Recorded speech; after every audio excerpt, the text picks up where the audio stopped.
আজকের ভিডিওটা না দেখে তোমরা কোডিং স্টার্ট করবে না। ঠিকই শুনেছ।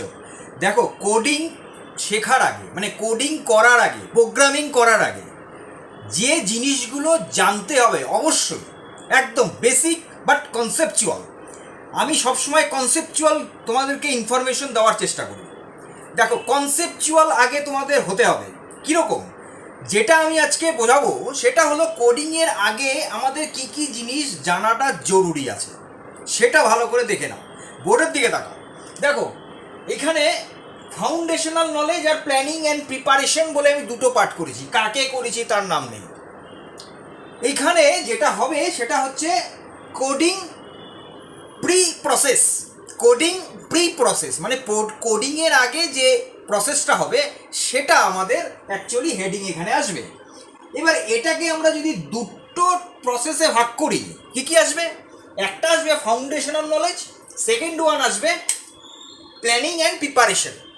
ঠিক আছে, তাহলে এইবার ফাউন্ডেশনাল নলেজ বলতে এখানে কি বোঝানো হচ্ছে? ফাউন্ডেশনাল নলেজ বলতে এই তিনটেকে বোঝানো হচ্ছে। তিনটে কি কি? প্রথমত হচ্ছে প্রবলেমকে অ্যানালাইসিস করা। প্রবলেম অ্যানালিসিস মানে কি? ধরো তোমরা পার করছো যে write a program to find out the prime number, তাহলে এখানে প্রবলেম অ্যানালিসিস কি হবে না, প্রাইম নাম্বার কাকে বলে সেটা তো আগে জানতে হবে, তারপরে না তুমি প্রবলেমটাকে সলভ করবে।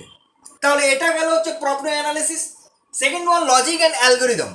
এবার প্রাইম নাম্বার চেক করার জন্য তার একটা কন্ডিশন আছে, সেটার একটা অ্যালগোরিদম আছে। এটা নিয়ে আমি আলাদা ভিডিও করবো, অ্যালগো নিয়ে লজিক নিয়ে।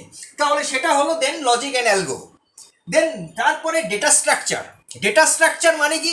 ডেটা স্ট্রাকচার মানে হচ্ছে যে এইবার প্রোগ্রামটা করতে গেলে মানে সেই প্রবলেমটাকে সলভ করতে গেলে কি কি টাইপের আমার ডেটা লাগবে, মানে কোন নাম্বারটা আমার দিতে হবে যেটাকে আমি চেকিং করবো যেটা প্রাইম কি নন প্রাইম। এটা গেল হচ্ছে ফাউন্ডেশনাল নলেজের মধ্যে, রাইট। সেকেন্ড ওয়ান হচ্ছে planning and preparation. Planning and প্রিপারেশনকে যদি আমরা ডিভাইড করি তাহলে এই তিনটে ভাগে ভাগ করতে পারি। কি কি? প্রথমত হচ্ছে choose the right language, second one design, third one environment. এইবার শর্টে বলে দিচ্ছি, চুজ দ্য রাইট ল্যাঙ্গুয়েজ মানে এইবার তোমাকে ল্যাঙ্গুয়েজটা চুজ করতে হবে।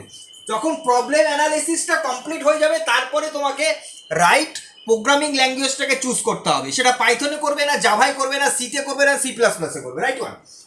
এরপরে দেন হচ্ছে ডিজাইন। ডিজাইন এবার করতে হবে, প্রবলেমটাকে ডিজাইন করা মানে ফ্লোচার্ট করা বা সিউডোকোড বা করা বা ইউএমএল। ইউএমএল এর ফুল ফর্ম হচ্ছে ইউনিফাইড মডেলিং ল্যাঙ্গুয়েজ, যেটা নিয়ে আলাদা ভিডিও করে তোমাদেরকে ডিটেলে বলবো।